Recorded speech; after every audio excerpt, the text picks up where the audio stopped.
അല്പസമയം കർത്താവിൻ ദാസൻ ബാബു ജെയിംസ് ലൈനിലുണ്ട്. അദ്ദേഹത്തോട് ചേർന്ന് നമുക്ക് ദൈവത്തെ പാടി സ്തുതിച്ച് മഹത്വപ്പെടുത്താം. Babu James is already here. Babu James, would you please?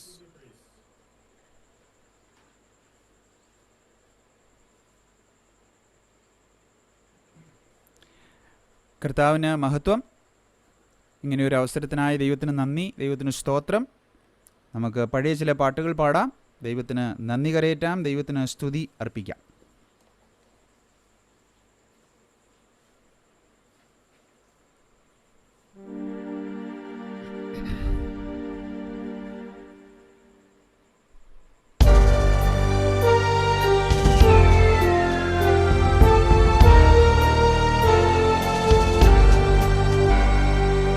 എനിക്കായി കരുതാമെന്നുരച്ചവനെ, എനിക്കൊട്ടും ഭയമില്ല നനച്ചിടുമ്പോ. എനിക്കായി കരുതാമെന്നുരച്ചവനെ, എനിക്കൊട്ടും ഭയമില്ല നനച്ചിടുമ്പോ. എനിക്കായി കരുതുവാൻ ഇഹത്തിലില്ലേ ഒന്നും, ചുമത്തുന്നൻ ഭാരമെല്ലാം നിന്റെ ചുമലിൽ. എനിക്കായി കരുതുവാൻ ഇഹത്തിലില്ലേ ഒന്നും, ചുമത്തുന്നൻ ഭാരമെല്ലാം നിന്റെ ചുമലിൽ. ഭക്ഷണമില്ലാതെ വാടിക്കുഴഞ്ഞിടുമ്പോ, ഭക്ഷണമായി കാകൻ എൻ്റെ അടുക്കൽ വരും. ഭക്ഷണമില്ലാതെ വാടിക്കുഴഞ്ഞിടുമ്പോൾ, ഭക്ഷണമായി കാകൻ എൻ്റെ അടുക്കൽ വരും. അപ്പവും ഇറച്ചീവ കരത്തിൽ തരും ജീവ, ഉറവയിൻ തോടെനിക്ക് ദാഹം തീർത്തിടും. അപ്പവും ഇറച്ചീവ കരത്തിൽ തരും ജീവ, ഉറവയിൻ തോടെനിക്ക് ദാഹം തീർത്തിടും. എനിക്കായി കരുതാമെന്നുരച്ചവനെ, എനിക്കൊട്ടും ഭയമില്ല നനച്ചിടുമ്പോൾ. എനിക്കായി കരുതുവാൻ ഇഹത്തിലില്ലേ ഒന്നും, ചുമത്തുന്നൻ ഭാരമെല്ലാം നിന്റെ ചുമലിൽ. എനിക്കായി കരുതുവാൻ ഇഹത്തിലില്ലേ ഒന്നും, ചുമത്തുന്നൻ ഭാരമെല്ലാം നിന്റെ ചുമലിൽ. നാമമേറ്റു സാരാഭാത്തിൽ സഹിച്ചിടാനാ, മരിക്കുവാനൊരുക്കമായിരുന്നിടിലും. ക്ഷാമമേറ്റു സാരാഭാത്തിൽ സഹിച്ചിടാനാ, മരിക്കുവാനൊരുക്കമായിരുന്നിടിലും. കലത്തിലെ മാവുലേശം കുറയുന്നില്ലേ എൻ്റെ, കലശത്തിൽ എണ്ണ കവിഞ്ഞൊഴുകിടുമേ. കലത്തിലെ മാവുലേശം കുറയുന്നില്ലേ എൻ്റെ, കലശത്തിൽ എണ്ണ കവിഞ്ഞൊഴുകിടുമേ. എനിക്കായി കരുതാമെന്നുരച്ചവനെ, എനിക്കൊട്ടും ഭയമില്ല നനച്ചിടുമ്പോൾ. എനിക്കായി കരുതുവാൻ ഇഹത്തിലില്ലേ ഒന്നും, ചുമത്തുന്നൻ ഭാരമെല്ലാം നിന്റെ ചുമലിൽ. എനിക്കായി കരുതുവാൻ ഇഹത്തിലില്ലേ എന്നും, ചുമത്തുന്നൻ ഭാരമെല്ലാം നിന്റെ ചുമലിൽ. കാക്കകളെ നോക്കിടുവിൻ വിതയ്ക്കുന്നില്ല, കൊയ്തു കളപ്പുരയൊന്നും നിറയ്ക്കുന്നില്ല. കാക്കകളെ നോക്കിടുവിൻ വിതയ്ക്കുന്നില്ല, കൊയ്തു കളപ്പുരയൊന്നും നിറയ്ക്കുന്നില്ല. വയലിലെ താമരകൾ വളരുന്നല്ലോ എന്നും, വാനിലെ പറവകൾ പുലരുന്നല്ലോ. വയലിലെ താമരകൾ വളരുന്നല്ലോ നന്നായി, വാനിലെ പറവകൾ പുലരുന്നല്ലോ. എനിക്കായി കരുതാമെന്നുരച്ചവനെ, എനിക്കൊട്ടും ഭയമില്ല നനച്ചിടുമ്പോൾ. എനിക്കായി കരുതുവാൻ ഇഹത്തിലില്ലേ ഒന്നും, ചുമത്തുന്നൻ ഭാരമെല്ലാം നിന്റെ ചുമലിൽ. എനിക്കായി കരുതുവാൻ ഇഹത്തിലില്ലേ ഒന്നും, ചുമത്തുന്നൻ ഭാരമെല്ലാം നിന്റെ ചുമലിൽ. ശത്രുഭീതി കേട്ടു തെല്ലും നടുങ്ങിടിലും, ചൂരച്ചെടി തണലതിലുറങ്ങിടിലും ശത്രുഭീതി കേട്ടുതെല്ലും നടുങ്ങിടിലും ചൂരച്ചെടി തണലതിലുറങ്ങിടിലും വന്നുണർത്തിത്തരും ദൂതർ കനലടകൾ തിന്നു തൃപ്തനാക്കി നടത്തിയിടും ദിനം ദിനമാ വന്നുണർത്തിത്തരും ദൂതർ കനലടകൾ തിന്നു തൃപ്തനാക്കി നടത്തിയിടും ദിനം ദിനമാ എനിക്കായി കരുതാമെന്നുരച്ചവനെ എനിക്കൊട്ടും ഭയമില്ല നനച്ചിടുമ്പോൾ എനിക്കായി കരുതുവാൻ ഈഹത്തിലില്ലേ ഒന്നും ചുമത്തുന്നൻ ഭാരമെല്ലാം നിന്റെ ചുമലിൽ എനിക്കായി കരുതുവാൻ ഈഹത്തിലില്ലേ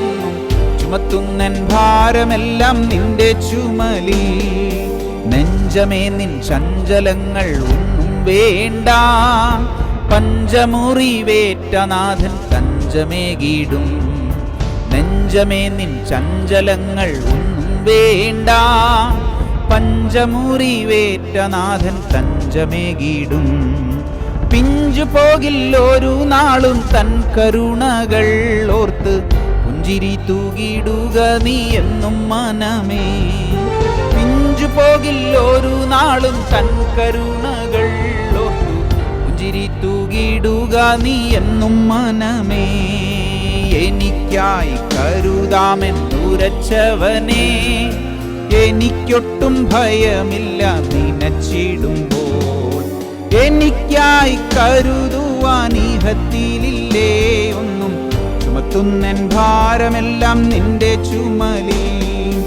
എനിക്കായി കരുതുവാൻ ഈഹത്തിലില്ലേ ഒന്നും ചുമത്തുന്നൻ ഭാരമെല്ലാം നിന്റെ ചുമലിൽ എനിക്കായി കരുതാമെന്നുരച്ചവനെ എനിക്കൊട്ടും ഭയമില്ല നനച്ചിടുമ്പോൾ എനിക്കായി കരുതുവാൻ ഈഹത്തിലില്ലേ ഒന്നും ചുമത്തുന്നൻ ഭാരമെല്ലാം നിന്റെ ചുമലിൽ എനിക്കായി കരുതുവാൻ ഈഹത്തിലില്ലേ ഒന്നും ചുമത്തുന്നൻ ഭാരമെല്ലാം നിന്റെ ചുമലിൽ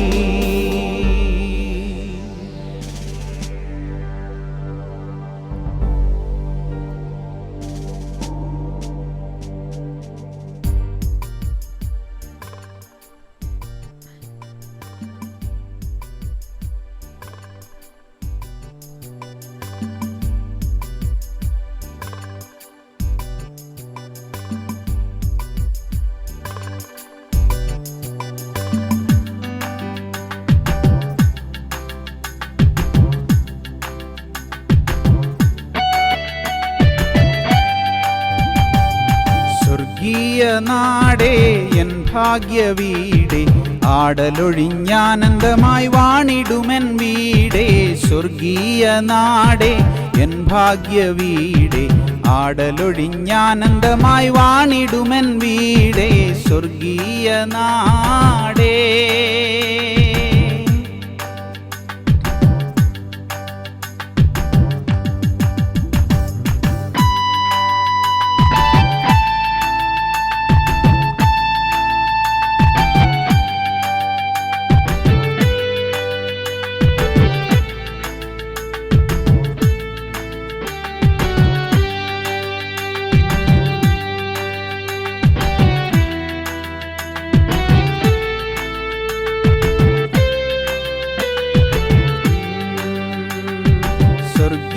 നാടേ എൻ ഭാഗ്യവീടേ ആടലൊഴിഞ്ഞാനന്ദമായി വാണിടുമെൻ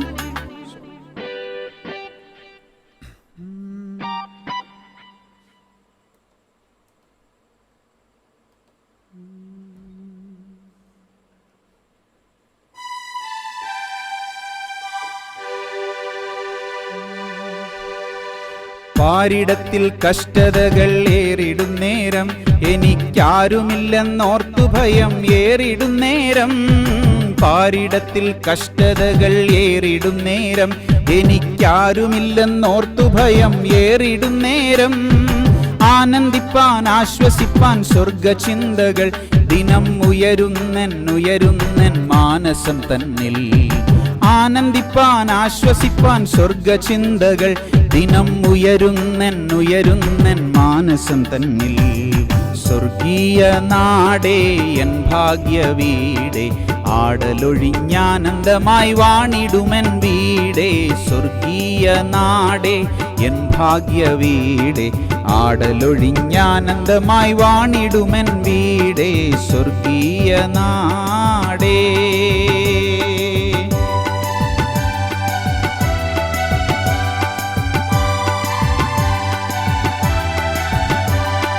കാഞ്ചനകാന്തി വിളങ്ങും ഗോപുരങ്ങളും അതിൽ അഞ്ചിത മനോഹരമാം പൊൻതരുക്കളും.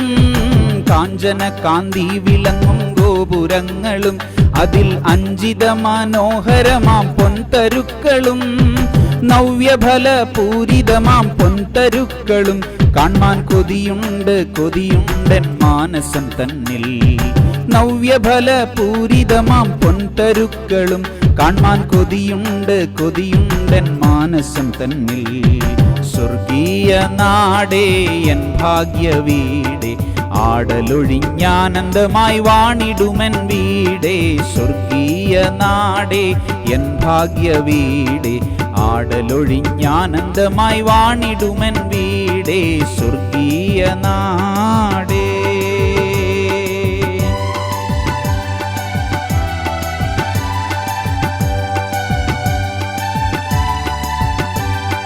ശാന്തതയില്ലാതുലകം കേണുഴലുമ്പോൾ, അണുബോംബിന്നാദം ഭൂതലത്തിൽ ഭീതി ചേർക്കുമ്പോൾ. ശാന്തതയില്ലാതുലകം കേണുഴലുമ്പോൾ, അണുബോംബിന്നാദം ഭൂതലത്തിൽ ഭീതി ചേർക്കുമ്പോൾ. ഇല്ല ഭയം തെല്ലുമേ ഈ സ്വർഗചിന്തകൾ ദിനം ഉയരുന്നെൻ മാനസം തന്നിൽ. ഇല്ല ഭയം തെല്ലുമേ ഈ സ്വർഗചിന്തകൾ ദിനം ഉയരുന്നെൻ മാനസം തന്നിൽ. സ്വർഗീയ നാടേ എൻ ഭാഗ്യവീടേ, ആടലൊഴിഞ്ഞാനന്ദമായി വാണിടുമെൻ വീടേ. സ്വർഗീയ നാടേ എൻ ഭാഗ്യവീടേ, ആടലൊഴിഞ്ഞാനന്ദമായി വാണിടുമെൻ വീടേ. സ്വർഗീയ നാടേ എൻ ഭാഗ്യവീടേ, ആടലൊഴിഞ്ഞാനന്ദമായി വാണിടുമെൻ വീടേ. സ്വർഗീയ നാടേ എൻ ഭാഗ്യവീടേ, ആടലൊഴിഞ്ഞാനന്ദമായി വാണിടുമെൻ വീടേ. സ്വർഗീയ നാടേ.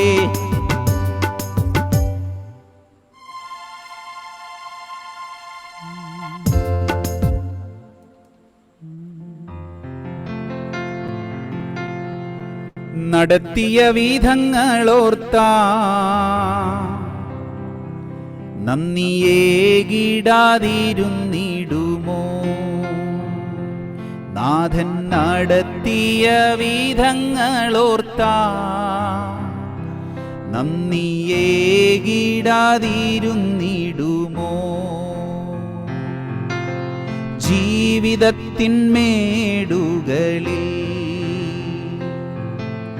ഏകനെന്നു തോന്നിയപ്പോ, ജീവിതത്തിന്മേടുകളിൽ ഏകനെന്നു തോന്നിയപ്പോ, ധൈര്യം നൽകിയിടും വചനം നൽകി, ധൈര്യം നൽകിയിടും വചനം നൽകി. നടത്തിയ വിധങ്ങളോർത്താ നന്ദിയേകിടാതിരുന്നിടുമോ? നാഥൻ നടത്തിയ വിധങ്ങളോർത്താ നന്ദിയേകിടാതിരുന്നിടുമോ?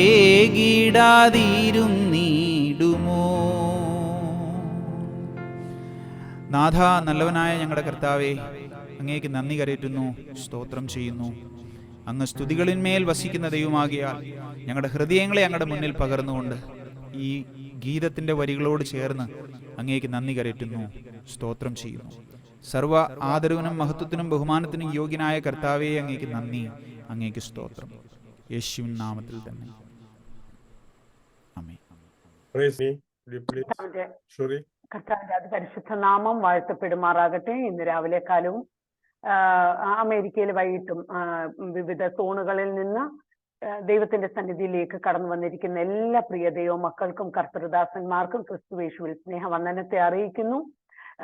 നമുക്ക് ഓരോ ദിവസവും ദൈവസന്നിധിയിലായിരിക്കുവാൻ കഴിയുന്നത്, കർത്താവിനെ സ്തുതിക്കുവാൻ കഴിയുന്നത് എത്ര മനോഹരമായ സമയമാണെന്ന് ഓരോ പ്രാവശ്യവും നമ്മൾ ചിന്തിച്ചുകൊണ്ട് നന്ദിയുള്ള ഹൃദയത്തോടെ കർത്താവിന്റെ സന്നിധിയിലായിരിക്കുവാൻ എല്ലാവരെയും ദൈവം സഹായിക്കുമാറാകട്ടെ.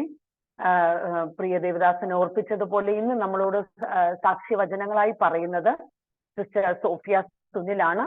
സിസ്റ്റർ ജോയിൻ ചെയ്തത് ആലപ്പുഴ ഡിസ്ട്രിക്റ്റില് കാവാലം എന്ന് പറഞ്ഞ സ്ഥലത്തു നിന്നാണ് ജോയിൻ ചെയ്യുന്നത്.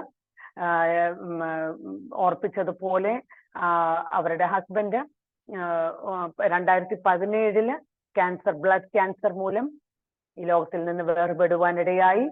2 കുഞ്ഞുങ്ങളാണുള്ളത്. 14ഉം 6ഉം വയസ്സുള്ള 2 കുഞ്ഞുങ്ങളാണ് അവർക്കുള്ളത്. അന്ന് മുതൽ ഇന്ന് വരെയും കർത്താവ് അത്ഭുതകരമായി അവരെ നടത്തുന്നു. നമ്മൾ പാടി കേട്ടതുപോലെ നടത്തിയ വിധങ്ങൾ ഓർത്താൽ നന്ദിയേകാതിരുന്നിടുമോ.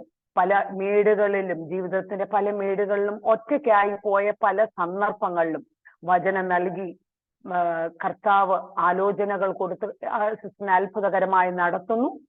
നമുക്ക് ആ സാക്ഷ്യങ്ങൾ കേൾക്കാം. ആലപ്പുഴയിൽ നിന്നാണ് ജോയിൻ ചെയ്തിരിക്കുന്നത്. വളരെ പ്രയാസത്തിൽ കൂടെ തന്നെയാണ് ഇപ്പോഴും കടന്നു വരുന്നത്.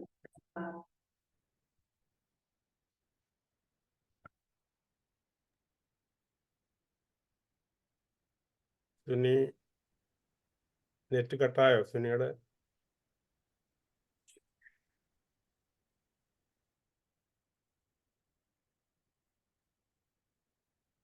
കുഴപ്പമില്ല. ഷീന സുനിലിന് അനുഭവ സാക്ഷ്യം തുടരാം കേട്ടോ. എന്തോ നെറ്റ്വർക്ക് പ്രോബ്ലം ഉണ്ടെന്ന് തോന്നുന്നു. സോഫിയ സുനിൽ ലൈനിലുണ്ടല്ലോ, തുടർന്നാട്ടോ, കുഴപ്പമില്ല.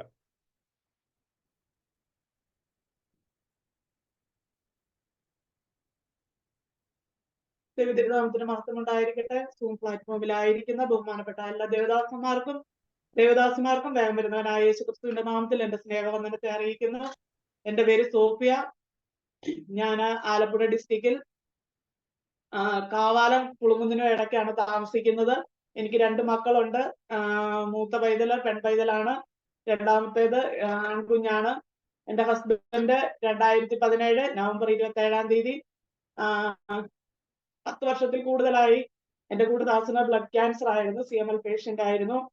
അതിനെ തുടർന്ന് ഈ ലോകത്തു നിന്ന് മാറ്റപ്പെടുവാനിടയായി.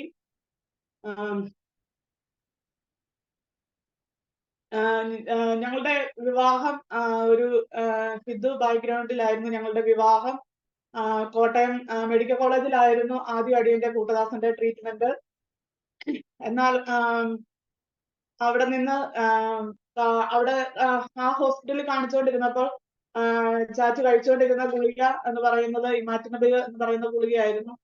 ആ ഗുളിക കഴിച്ച് അടിയന്റെ കൂട്ടദാസന് ഒരു വ്യത്യാസവും വരാതെ ഇരുന്ന സമയത്ത് അവിടുത്തെ മഹാദേവൻ ഡോക്ടർ പറഞ്ഞു, ഇനി ഇങ്ങനെ മുമ്പോട്ട് പോയാൽ പറ്റുകയില്ല, RCCയിലേക്ക് റെഫർ ചെയ്യാമെന്ന് പറഞ്ഞു. അങ്ങനെ RCCയിലേക്ക് റെഫർ ചെയ്തു. അവിടെ ഞങ്ങള് ശ്രീജിത്ത് ഡോക്ടറിനെ ആദ്യം ചെന്ന് കണ്ടു. അവിടുത്തെ ബ്ലഡ് പുറത്തുനിന്ന് എല്ലാം ടെസ്റ്റ്, അകത്തൊന്നും ചെയ്യിക്കാതെ എല്ലാം പുറത്തു പോയി ടെസ്റ്റ് ചെയ്യാൻ പറഞ്ഞു. അങ്ങനെ കുറെ ടെസ്റ്റുകളൊക്കെ എഴുതി തന്നു. ഞങ്ങൾ പുറത്തു പോയി ടെസ്റ്റ് ചെയ്ത്. അപ്പൊ അതിനു മുമ്പായിട്ട് തന്നെ ഡോക്ടർ എന്നെ വിളിച്ച് പറഞ്ഞിരുന്നു, നമുക്കെല്ലാം ടെസ്റ്റ് ചെയ്ത് നോക്കാം, എന്താണ് മറുപടി എന്ന് നമുക്ക് നോക്കാമെന്ന് ആദ്യം തന്നെ പറഞ്ഞിരുന്നു. അങ്ങനെ ബ്ലഡ് ടെസ്റ്റുകളെല്ലാം ചെയ്തപ്പോ എല്ലാ ടെസ്റ്റുകളും തന്നെ അബ്നോർമൽ ആയിരുന്നു. അപ്പൊ ആ സമയത്ത് ഞാൻ എന്റെ മൂത്ത കുഞ്ഞിനെ പ്രഗ്നന്റ് ആയിരുന്നു. അപ്പൊ എന്റെ അവസ്ഥകളെല്ലാം അറിഞ്ഞു. ഡോക്ടർ എന്നോട് പറഞ്ഞു, മോളെ നമുക്ക് പ്രാർത്ഥിക്കാം, ദൈവം എന്താണെന്ന് ചെയ്യട്ടെ എന്ന് പറഞ്ഞു. അങ്ങനെ എനിക്ക് നേരത്തെ ഞാനൊരു ലാബ് ടെക്നീഷ്യൻ, വിവാഹത്തിന് മുമ്പ് എനിക്ക് ജോലി ഉണ്ടായിരുന്നു. ഞാനൊരു ലാബ് ടെക്നീഷ്യൻ ആയിരുന്നു നോർത്ത് ഇന്ത്യയുടെ പ്രദേശത്ത്. അപ്പൊ അവിടെ ഞാൻ എല്ലാ ഞായറാഴ്ചയും പ്രാർത്ഥനയ്ക്ക് പോകുമായിരുന്നു. പ്രാർത്ഥനയ്ക്ക് പോകുമ്പോൾ അവിടെ പ്രാർത്ഥനയ്ക്ക് പോയിരിക്കും, വചനം കേൾക്കുമെന്ന് പറഞ്ഞാലും എന്റെ ഹൃദയത്തിൽ ആ വചനങ്ങളൊന്നും ക്രിയ ചെയ്തിരുന്നില്ല. എന്നാൽ ഡോക്ടർ എന്നോട് പിന്നെ കാര്യങ്ങളെല്ലാം പറഞ്ഞു കഴിഞ്ഞപ്പോൾ എനിക്ക് മനസ്സിലായി, ഇനി ദൈവത്തിൽ ആശ്രയിക്കാതെ ഇനി ഞങ്ങളുടെ ജീവിതത്തിൽ ഒന്നുമില്ലെന്ന്.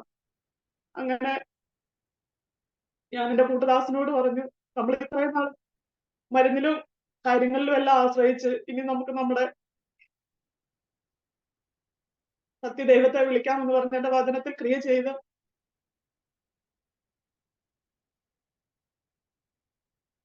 ഞങ്ങൾ അന്ന് ഒരു പുതിയ തീരുമാനം എടുത്ത് ഇനി ജീവിക്കുന്നെങ്കിൽ ദൈവത്തിന് വേണ്ടി ജീവിക്കുന്നതെന്ന് ഹോസ്പിറ്റലിൽ വെച്ച് തന്നെ തീരുമാനമെടുത്ത് ഭവനത്തിൽ കടന്നു വന്നു. ഭവനത്തിലുള്ളവരല്ല, ചാച്ചിയുടെ വീട്ടുകാരല്ല, ഹിന്ദു ബാക്ക്ഗ്രൗണ്ടിലുള്ളവരാണ്. അങ്ങനെ ഭവനത്തിൽ കടന്നു വന്നു. പിറ്റേ ഞായറാഴ്ച ഞാൻ എന്റെ ഹസ്ബൻഡിനോട് ചോദിച്ചു, ഇവിടെ അടുത്തൊരു പിന്നെ ആലയമുണ്ട്, ആ ആലയത്തിൽ ഞാൻ പ്രാർത്ഥനയ്ക്ക് പൊക്കോട്ടെ എന്ന് ചോദിച്ചപ്പോൾ ഹസ്ബൻഡ് പറഞ്ഞു പൊക്കോ, പക്ഷെ വീട്ടുകാരും അറിയരുതെന്ന് പറഞ്ഞു.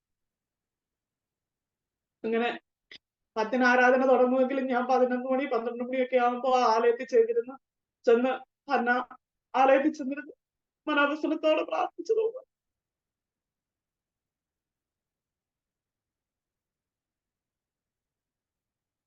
അവിടെ ഇരുന്ന് കണ്ണുനീരോടെ പ്രാർത്ഥിച്ച് ആരോടും സംസാരിക്കുകയല്ല. പ്രാർത്ഥന തീരുന്നതിന് മുമ്പ് അവിടെ വരും. കാരണം ഭവനത്തിൽ അറിഞ്ഞത് ഭയങ്കര പ്രശ്നമാകുമെന്നറിയാം.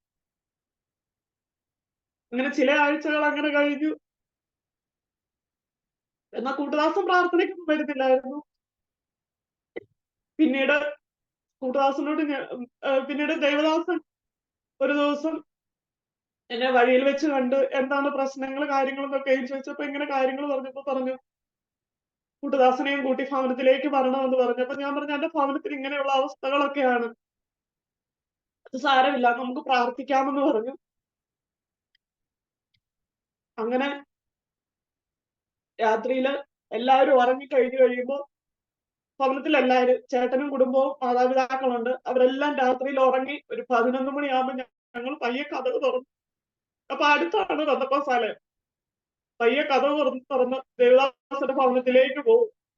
ചെന്ന് രാത്രി മണിക്കൂറുകളോളം ദേവദാസൻ അടിയന്റെ കൂട്ടുദാസനോട് ദൈവവചനം പറഞ്ഞ് ഇങ്ങനെ അടിയന്റെ കൂട്ടുദാസനും വിശ്വാസത്തിലേക്ക് കടന്നു വരുവാനിടയായി. അങ്ങനെ 2011 ഞങ്ങൾ കുടുംബമായിട്ട് സ്നാനമേറ്റു. ഇപ്പോഴും ഞങ്ങൾക്ക് ട്രീറ്റ്മെന്റ് നടക്കുന്നുണ്ട്. ദൈവമായിട്ട് തന്നാലും ഇല്ലെങ്കിലും ദൈവത്തിന് വേണ്ടി ജീവിക്കൂ എന്നുള്ള ഒരു തീരുമാനത്തിൽ കൂട്ടുദാസൻ എത്തി. അങ്ങനെ കഴിക്കുന്ന ഇമാറ്റിനിബ് എന്ന് പറയുന്ന ഗുളിക പിന്നെ മഹാദേവൻ ഡോക്ടർ ശ്രീജിത്ത് ഡോക്ടർ പറഞ്ഞു ഇനി അത് കഴിച്ചിട്ട് കാര്യമില്ല, 1,60,000 രൂപ ഉള്ള ഒരു മാസത്തേക്ക് അത്രയും രൂപയാവും ആ മെഡിസിന്. ആ മെഡിസിൻ വാങ്ങിച്ചു കഴിച്ചാലേ ഇനി പ്രയോജനമുള്ളൂ എന്ന് പറഞ്ഞു. എന്നാൽ ഞങ്ങൾക്ക് ആ സമയത്ത് സാമ്പത്തികമായിട്ട് ഞങ്ങൾ വളരെ പിൻപിലായിരുന്നു. അങ്ങനെ കാരുണ്യയിൽ നിന്ന് ഫണ്ട് അനുവദിച്ചു 3 ലക്ഷം രൂപ. അങ്ങനെ നമ്മൾ ഒരു മാസം 1,60,000 രൂപ ഈ കാരുണ്യയിൽ നിന്ന് ഒരു ഫൗണ്ടേഷൻകാര് ആ പൈസ പിടിച്ചു കഴിയുമ്പോൾ ബാക്കി 7 മാസത്തേക്ക് ഈ 1,60,000 രൂപയുടെ ഗുളിക നമുക്ക് 7 മാസത്തേക്ക് അവര് ഫ്രീ ആയിട്ട് തരും. വീണ്ടും ഈ 7 മാസം കഴിയുമ്പോൾ നമ്മള് ഈ 1,60,000 രൂപ 1,60,000 രൂപ നമ്മൾ കൊടുത്തു കഴിയുമ്പോൾ വീണ്ടും നമ്മൾ 7 മാസത്തേക്ക് അവര് ഫ്രീ ആയിട്ട് തരും. അങ്ങനെയായി കാരുണ്യയിലെ ഫണ്ട് തീർന്നു. പിന്നെ ഞങ്ങൾക്ക് ഫണ്ടൊന്നുമില്ല. പിന്നെ നമ്മള് ചാച്ചിയുടെ കൂട്ടുകാരിൽ നിന്നും അവരൊക്കെ ഞങ്ങളെ ഒത്തിരി ഹെൽപ്പ് ചെയ്തിട്ടുണ്ട്. അവരൊക്കെ ഞങ്ങളെ സഹായിച്ചു. എന്നാൽ മനുഷ്യർക്ക് ഒരു പരിധി ഉണ്ടല്ലോ നമ്മളെ സഹായിക്കുന്നത്. അങ്ങനെ പിന്നെ ആ മെഡിസിൻ കിട്ടാതെയായി. മെഡിസിൻ കഴിക്കാതെ വന്നപ്പോൾ ഞങ്ങള് RCCയിലേക്കുള്ള പോക്ക് നിർത്തി.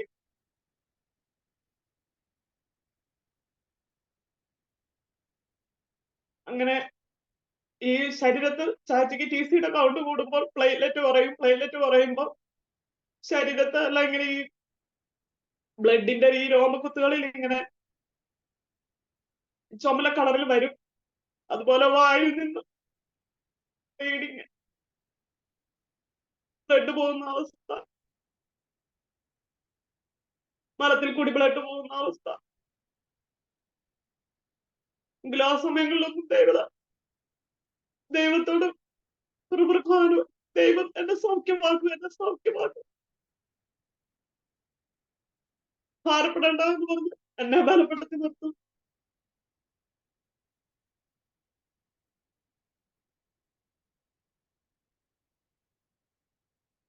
അങ്ങനെ വീണ്ടും ഞാൻ രണ്ടാമത് പ്രഗ്നന്റ് ആയി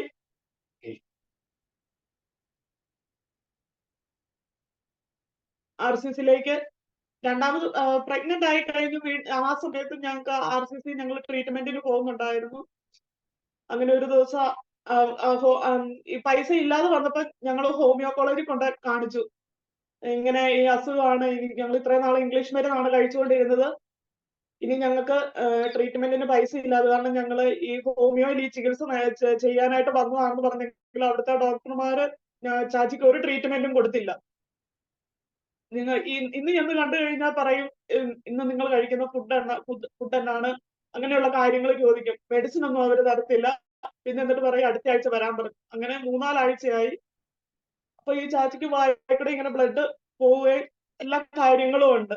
പിന്നെ ആ സമയത്ത് ഞങ്ങളുടെ ദേവദാസൻ ഗൾഫിലായിരുന്നു. 3 മാസത്തെ വിസിറ്റിംഗ് വിസയിൽ അവിടെ ശുശ്രൂഷയ്ക്ക് പോയതായിരുന്നു. ഞാൻ ദേവദാസനെ വിളിച്ച് കാര്യങ്ങൾ പറഞ്ഞപ്പോൾ ദേവദാസൻ പറഞ്ഞു അവിടെ ഒരു മാസം ശുശ്രൂഷയ്ക്ക് നിന്നിട്ട് ചാച്ചിയുടെ കാര്യം ഓർത്ത് ദേവദാസൻ ബാക്കിയുള്ള ശുശ്രൂഷകളെല്ലാം ക്യാൻസൽ ചെയ്ത് തിരിച്ച് നാട്ടിൽ കടന്നു വന്നു ചാച്ചിയോട് പറഞ്ഞു, ഞാൻ അവിടെ ശുശ്രൂഷയ്ക്ക് പോയതിന്റെ അല്പം പണം എന്റെ കയ്യിലുണ്ട് ചാച്ചി, സുനിൽ ഇതുമായിട്ട് ഹോസ്പിറ്റലിൽ ചെല്ലണം, അവിടെ ചെന്ന് ഡോക്ടറെ കണ്ട് തുടർ ട്രീറ്റ്മെന്റിനുള്ള കാര്യങ്ങൾ ചെയ്യണമെന്ന് പറഞ്ഞു. അങ്ങനെ ഞങ്ങളെ ഒരു ശനിയാഴ്ച വൈകുന്നേരം ചാച്ചി എന്നോട് പറഞ്ഞു, എനിക്കിന്ന് ദേവദാസന്റെ അടുത്ത് പോകണം, ദേവദാസന്റെ കൂട്ടത്തിൽ വർത്തമാനം പറഞ്ഞ് കുറെ നേരം ഇരിക്കണം. അത് കാരണം വൈകുന്നേരം ആയപ്പോ എന്നോട് പറഞ്ഞു, ഒരുങ്ങിക്കോ, മൂത്ത കുഞ്ഞിനെ എടുത്ത് ഞാൻ 3 മാസം പ്രഗ്നന്റ് ആണ്, അപ്പൊ നമുക്ക് ദേവദാസന്റെ ഭവനത്തിലേക്ക് പോകാമെന്ന് പറഞ്ഞു. അങ്ങനെ വൈകുന്നേരം ആയപ്പോൾ ഞങ്ങൾ ദേവദാസന്റെ ഭവനത്തിൽ പോയി. അവിടെ ചെന്ന് ദേവദാസനുമായി ഒത്തിരി ആത്മീയമായ കാര്യങ്ങൾ പറഞ്ഞിട്ട് ദേവദാസനോട് പറഞ്ഞു, ചാച്ചി ഫോട്ടോഗ്രാഫർ ആയിരുന്നു, അപ്പൊ പറഞ്ഞു ഇനി ഞാൻ ഫോട്ടോഗ്രാഫർ എന്ന് പറയുന്ന ജോലിക്ക് ഇനിയും പോകുന്നില്ല, ഞാൻ ഇനി പൂർണ്ണമായി ദൈവവേലയ്ക്ക് സമർപ്പിക്കുകയാണ് എന്ന് പറഞ്ഞ് ദേവദാസനോട് കാര്യങ്ങളൊക്കെയും പറഞ്ഞ് പിറ്റേ ദിവസം ഞായറാഴ്ച രാവിലെ ആരാധനയ്ക്ക് ഒട്ടും വയ്യ, ആലയത്തിൽ വന്നിരുന്നു. അന്ന് എഴുന്നേറ്റ് നിന്ന് സാക്ഷ്യം പറഞ്ഞു ദൈവസന്നിധിയിൽ ഒത്തിരി പാപിട്ട കാര്യം എന്റെ കൂട്ടുദാസന്റെ ജീവിതത്തിലും. കൂട്ടുദാസൻ അന്ന് ഇങ്ങനെ പറഞ്ഞു, എനിക്ക് എന്റെ ജീവനേക്കാളും വലുത് എന്റെ സഭയും എന്റെ ദൈവമക്കളും ആണെന്ന് പറഞ്ഞാണ് പാപിട്ട കാര്യം.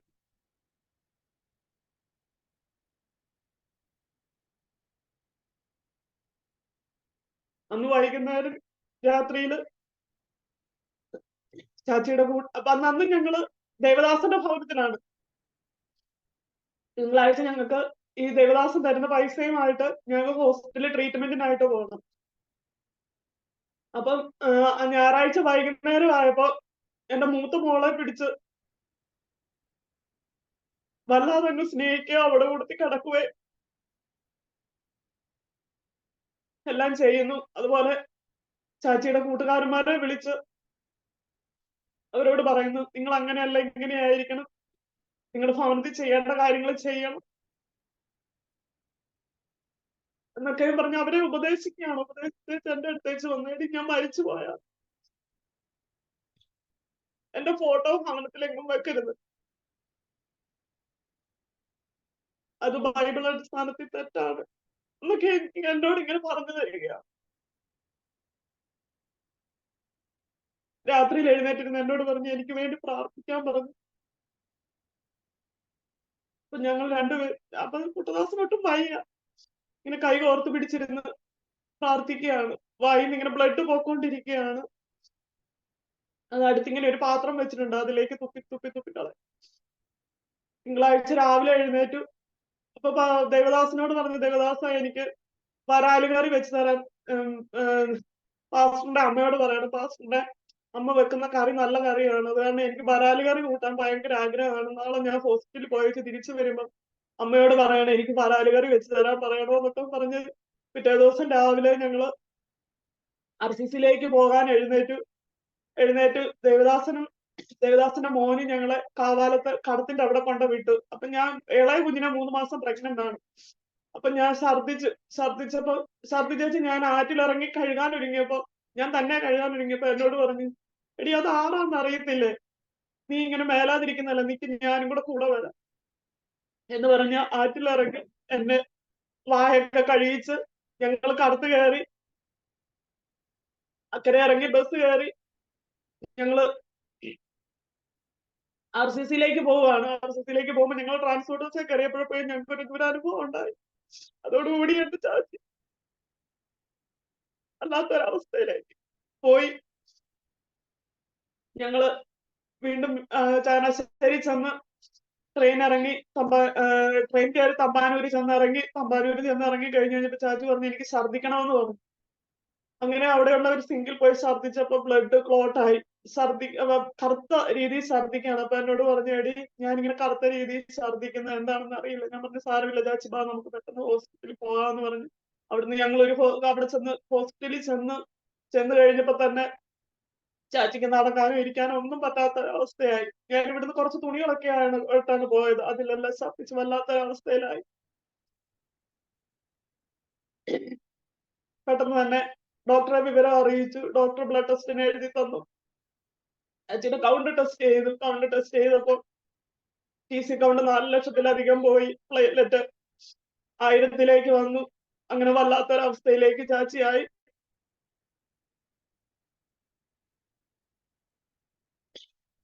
2:30-2:45 കൂടി ചാച്ചി ലോകത്തിൽ നിന്ന് വിട പറഞ്ഞു.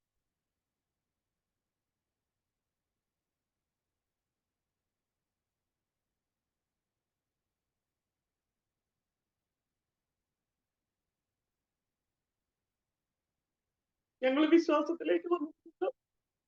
ചാച്ചിയുടെ വീട്ടുകാർ ഞങ്ങളെ ഭവനത്തിൽ നിന്ന് ഇറക്കിവിട്ടിരുന്നു.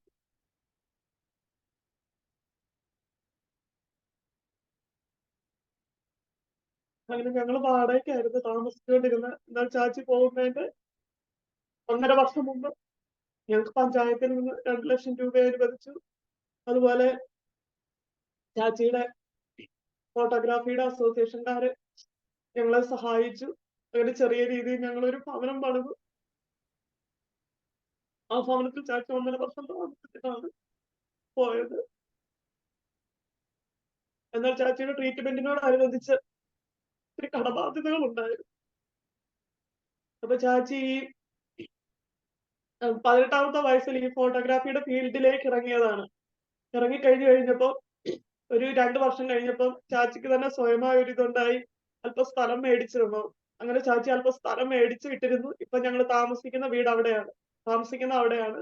അതൊരു കടകലും കുഴിയായിരുന്നു. കുഴി മാത്രം, വെള്ളവും കടകലും എല്ലാം കൂടെ കയറിയുള്ള ഒരു കുഴിയായിരുന്നു. ചാച്ചി ആ സ്ഥലം മേടിച്ചിട്ടിട്ട് ചാച്ചി അത് ബാങ്കിൽ നിന്ന് 2 ലോൺ എടുത്താണ് ഈ സ്ഥലം മേടിച്ചിട്ട് ചാച്ചി അത് ബാങ്കിൽ പൈസ അടയ്ക്കുന്നുണ്ടായിരുന്നു. എന്നാല് ഈ അസുഖം വന്നു കഴിഞ്ഞപ്പോ തൊട്ട് ചാച്ചി ആ ബാങ്കിലെ പൈസയൊന്നും അടയ്ക്കാതെയായി. അപ്പൊ എനിക്കറിയത്തില്ലായിരുന്നു ചാച്ചി ഇങ്ങനെ ബാങ്കിൽ നിന്ന് പൈസ എടുത്തിട്ടുണ്ടെന്നുള്ള കാര്യം എനിക്കൊന്നും അറിയില്ലായിരുന്നു. അങ്ങനെ ചാച്ചി ഈ ലോകത്തുനിന്ന് വിട പറയുന്നതിന്റെ ഏതാനും മാസങ്ങൾ മുമ്പ് ബാങ്കിൽ നിന്ന് 2 നോട്ടീസ് വന്നു. ഇങ്ങനെ ഇത്ര രൂപ എടുത്തിട്ടുണ്ട്, അത് നിങ്ങൾ എത്രയും പെട്ടെന്ന് അടയ്ക്കണം എന്നൊക്കെ പറഞ്ഞ്. അങ്ങനെ ഞാൻ ബാങ്കിൽ ചെന്ന ചാച്ചിയുടെ കാര്യങ്ങളെല്ലാം പറഞ്ഞപ്പോ അവര് ഞങ്ങൾക്ക് കുറച്ച് സമയവും കൂടെ തന്നു. നിങ്ങൾ കുറച്ചെങ്കിലും പൈസ അടച്ചു തീർക്കണമെന്നും പറഞ്ഞ്, അദാലത്ത് വെച്ച് അടച്ചു തീർക്കണമെന്ന് പറഞ്ഞു. എന്നാൽ അതിനുള്ള നിവൃത്തിയൊന്നും ഞങ്ങൾക്ക് ആ സമയങ്ങളിൽ ഇല്ലായിരുന്നു. അങ്ങനെ ചാച്ചി ഈ ലോകത്തിൽ നിന്ന് വിട പറഞ്ഞു കഴിഞ്ഞപ്പോൾ ഒത്തിരി കടങ്ങള്, ഏതാണ്ട് 6 ലക്ഷത്തിന് മേലെ കടങ്ങൾ ചാച്ചിയുടെ ട്രീറ്റ്മെന്റിനോടനുബന്ധിച്ച് ചാച്ചി ബാങ്കിൽ നിന്ന് എടുത്ത ലോണിനോടനുബന്ധിച്ചൊക്കെ കടങ്ങൾ ഉണ്ടായിരുന്നു. എന്നാൽ ബാങ്കിലെ കടങ്ങള് ഒരു പൈസ പോലും അടയ്ക്കാതെ ആ 2 കടങ്ങളെ എഴുതി തള്ളാൻ എന്റെ സ്വർഗത്തിലെ വലിയവനായിട്ട് വെച്ചു. അതുപോലെ കടങ്ങള് ചാച്ചി ഇങ്ങനെ ലോകത്തു നിന്നും മാറ്റപ്പെട്ട് കഴിഞ്ഞപ്പോ ഞങ്ങൾക്ക് ജീവിക്കാൻ ഒരു നിവൃത്തിയില്ലാത്ത ഒരവസ്ഥ. കാരണം ഞാൻ 3 മാസം ചാച്ചി പോകുമ്പോ ഞാൻ 3 മാസം കുഞ്ഞിനെ പ്രഗ്നന്റ് ആയിരുന്നു. ഇളയ കുഞ്ഞിനെ, മൂത്ത പൈതല് അവളും കുഞ്ഞാണ്. എന്ത് ചെയ്യണമെന്ന് അറിയാൻ പറ്റാത്ത അവസ്ഥ. ചാച്ചി പോയി കഴിഞ്ഞപ്പോ ഞാൻ അനാഥയായ ഒരവസ്ഥ. എന്നാൽ അവിടെ ദേവദാസനും കുടുംബവും എന്നെ കൈവിടാതെ ഒരു മാതാപിതാക്കളെ ഇങ്ങനെ എന്നെ കരുതുന്നു. അതുപോലെ ചാച്ചി പോയ ആ 2 മാസം ദേവദാസന്റെ ഭവനത്തിലായിരുന്നു. ആ സമയം കൊണ്ട് ഇത് ഞങ്ങൾക്ക് മിറ്റമില്ല, റോഡാണ്. ചാച്ചി അന്ന് മേടിച്ചിട്ടപ്പോ ഇത് കടലും കൂടി അന്ന് റോഡൊന്നും ഇല്ലായിരുന്നെങ്കിൽ പിന്നീട് വികസനം വന്ന് ഇതിപ്പോ ബസ് പോകുന്ന റോഡാക്കി. അപ്പം ഈ ഞങ്ങളുടെ വീടിന്റെ ചുറ്റുപാട് ഓപ്പൺ ആയിട്ടാണ് കിടന്നിരുന്നത്. എന്നാൽ ദേവദാസൻ പലരോടും റെക്കമെൻഡ് ചെയ്ത് സൈഡ് ഭാഗങ്ങളെല്ലാം ഷീറ്റ് കെട്ടുവാനും അങ്ങനെ ഞങ്ങൾ സേഫ് ആയിട്ടിരിക്കാനും ദൈവം സഹായിച്ചു. അതിനുശേഷം കുഞ്ഞിനെ പ്രഗ്നന്റ് ആയി, കുഞ്ഞായി. എനിക്കൊരു ജോലിക്ക് പോകാൻ പറ്റാത്ത സാഹചര്യമായി. കുഞ്ഞിനെ നോക്കാനോ കുഞ്ഞിനെ മാറി പിടിക്കാനോ പോലും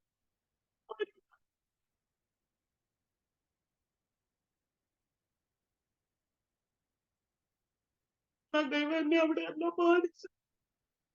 ദൈവസഭയും ദൈവജനങ്ങളും എന്നെ ഒത്തിരി പരിപാലിച്ചു.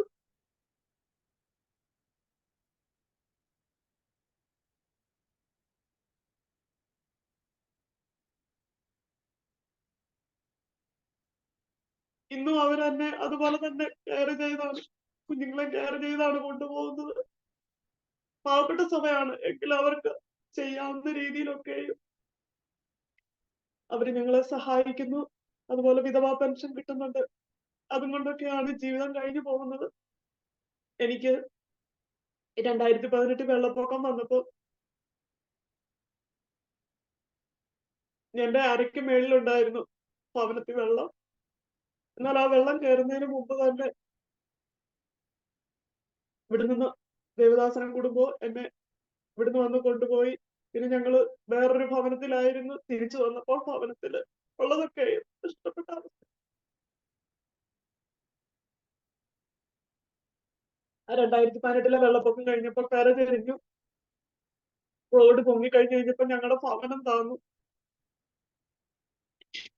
ഇപ്പം 2 മഴ അടുപ്പിച്ച് പെയ്ത് കഴിഞ്ഞു കഴിഞ്ഞാൽ ഭവനത്തിനുള്ളിലേക്ക് വെള്ളം കയറുന്ന അവസ്ഥയാണ്. വെള്ളം കയറുമ്പോൾ ഞാൻ എന്റെ കുഞ്ഞുങ്ങളെ 2 പേരെയും ദേവദാസന്റെ ഭവനത്തിലേക്ക് പറഞ്ഞു വിടും. എന്നിട്ട് ഞാൻ ഇവിടെ തന്നെ കഴിയും. ഈ പ്രാവശ്യം 2 പ്രാവശ്യം വെള്ളം കയറി. ഒരു 3 മഴ 4 മഴ നിൽക്കാതെ പെയ്ത് കഴിഞ്ഞു കഴിയുമ്പോ വെള്ളം കയറുന്ന അവസ്ഥയാണ്. അതുപോലെ അടിയന് ശാരീരികമായ ബലഹീനതകൾ ഒത്തിരിയാണ്. വൈറ്റമിൻ ഡിയുടെ കുറവുണ്ട്. കാലുകളുടെ ജോയിന്റ്, കൈകളുടെ ജോയിന്റിനൊക്കെയും പലപ്പോഴും വേദന വന്ന് നീര് വെക്കുന്ന അനുഭവങ്ങളാണ്. നിന്ന് ജോലി ചെയ്യാൻ പറ്റാത്ത ഒരവസ്ഥയിൽ അടിയനും ആയിരിക്കുന്നു. എന്നാൽ ഞാൻ ജോലിക്കായി പലയിടത്തും ശ്രമിക്കുന്നുണ്ട്. പിന്നെ കുഞ്ഞുങ്ങളെ നോക്കാൻ ആരുമില്ലാത്ത അവസ്ഥ. കാരണം രാവിലെ കുഞ്ഞുങ്ങളെ സ്കൂളിൽ വിട്ടിട്ട് വേളെ പൈതൽ 3:30 ആകുമ്പോഴത്തേക്ക് തിരിച്ചു വരും. ആ സമയത്തിനുള്ളിൽ എനിക്ക് മേലെങ്കിലും ജോലി ചെയ്യാൻ ഞാൻ തയ്യാറാണ്. പക്ഷെ ആ സമയത്തിനുള്ളിൽ കിട്ടുന്ന ഒരു ജോലി ഒന്നും എനിക്കില്ല.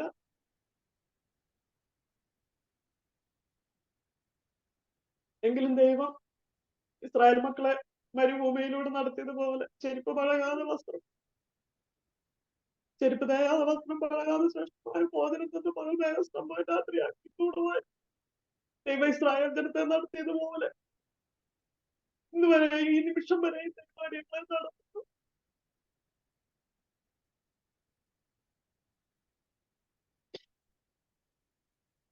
അതിനായി എന്റെ ദൈവത്തിന് നന്ദിയോടെ സ്തോത്രം ചെയ്യും.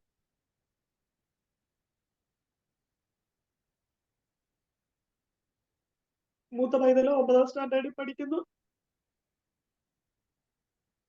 അവള് നന്നായി പഠിക്കുന്ന കുഞ്ഞാണ്.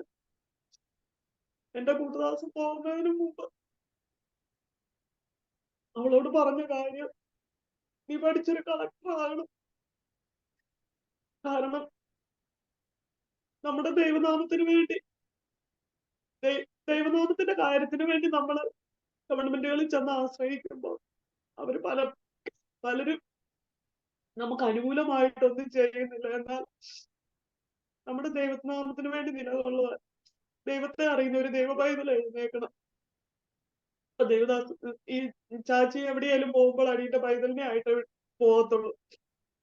അപ്പൊ ഇങ്ങനെയുള്ള കാര്യങ്ങളൊക്കെ പറഞ്ഞു കൊടുക്കും. അപ്പൊ അവളെപ്പോഴും പറയും, എനിക്ക് ചാച്ചി പറഞ്ഞതുപോലെ ഒരു കളക്ടറാണ്.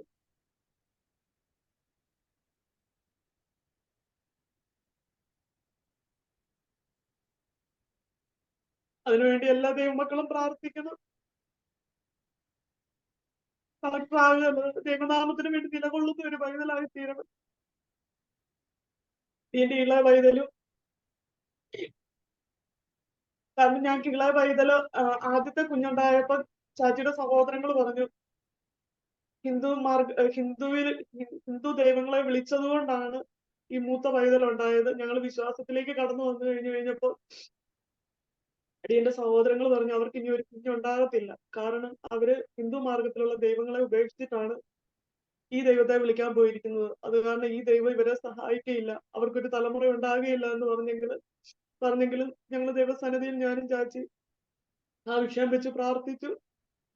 ഒരു ഉപവാസ പ്രാർത്ഥനയെ ദൈവാത്മാവ് ഞങ്ങളോട് അള്ളി ചെയ്ത് നിങ്ങൾക്ക് ഒരു ആൺപൈതലിനെ കൂടി തരുമെന്ന്. ദൈവനാമത്തിന് വേണ്ടി നിലകൊള്ളുന്നവനായിരിക്കുന്നത്. ആ വചനം ഏറ്റെടുത്ത് വെച്ച് ഞങ്ങൾ പ്രാർത്ഥിച്ചു.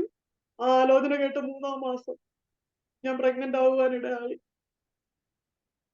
അങ്ങനെ ഒരു ആൺപൈതലിനെ കൂടി ദൈവം അടിയങ്ങൾക്ക് ദാനമായി തന്നു. അടിയങ്ങൾ 3 പേര് ഭവനത്തിലായിരിക്കുന്നു. അടിയന്റെ വീട്ടുകാരോ ചാച്ചിയുടെ വീട്ടുകാരോ അധികമായി ഞങ്ങൾ സഹകരണത്തിലല്ല. എങ്കിലും ദൈവം ഇതുവരെ ഈ അടിയങ്ങളെ നടത്തിയ എല്ലാ വിധങ്ങൾക്കുമായി നന്ദിയോടെ ദൈവത്തിന് സ്തോത്രം ചെയ്യുന്നു. വീണ്ടും ഞങ്ങളെ ഓർത്ത് പ്രാർത്ഥിക്കണമെന്ന് അപേക്ഷിച്ചുകൊണ്ട് ദൈവസന്നിധിയിൽ താഴും.